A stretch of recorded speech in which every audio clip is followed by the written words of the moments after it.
Welcome to Smart Stock Watch, your go-to channel for in-depth financial analysis. Today is February 24th, 2026, and we're diving into Westlake's recently released fourth quarter and full year 2025 earnings report. Joining us is John, a senior analyst from Smart Stock Watch. John, thanks for being here. Thank you for having me.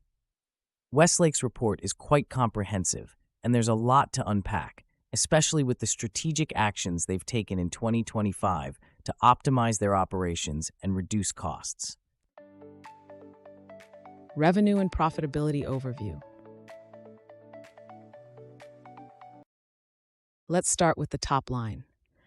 Westlake reported net sales of $2.5 billion for the fourth quarter of 2025. However, they also reported a net loss of $33 million.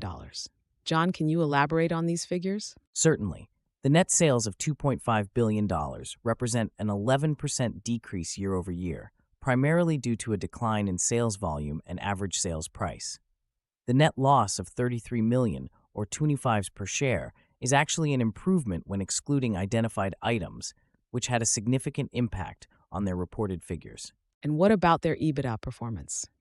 Westlake's EBITDA for the fourth quarter was $196 million, excluding identified items. This is a decrease from the previous year, reflecting the challenges they faced with lower sales prices and volumes, particularly in their Performance and Essential Materials segment. Operational efficiencies and future outlook. Westlake has been focusing on operational efficiencies. Can you tell us more about their strategic initiatives and future outlook?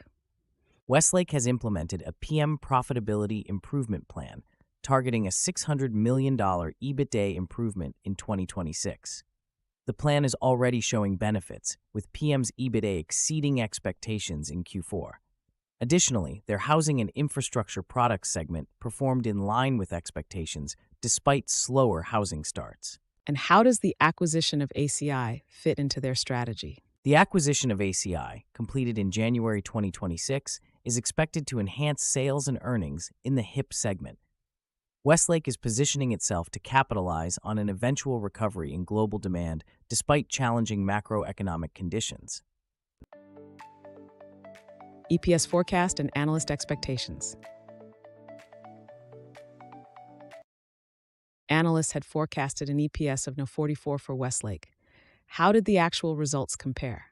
Westlake reported an adjusted EPS of -$5, which is a significant improvement over the forecasted -$1.44. This beat expectations by a wide margin, indicating that the company's cost-cutting measures and strategic initiatives are starting to pay off. That's quite a positive surprise. What does this mean for investors?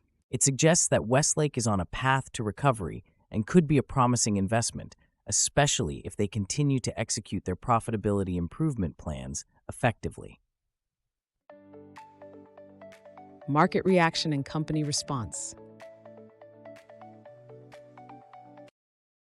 How has the market reacted to Westlake's earnings report? The market reaction has been positive, with investors likely encouraged by the better-than-expected EPS and the company's strategic direction. We can expect the share price to respond favorably as a result. And what has been the company's response to these results? Westlake's leadership, particularly CEO Jean-Marc Gilson, has expressed confidence in their ability to improve earnings in 2026. They remain optimistic about their strategic initiatives and the potential for growth despite the current economic challenges.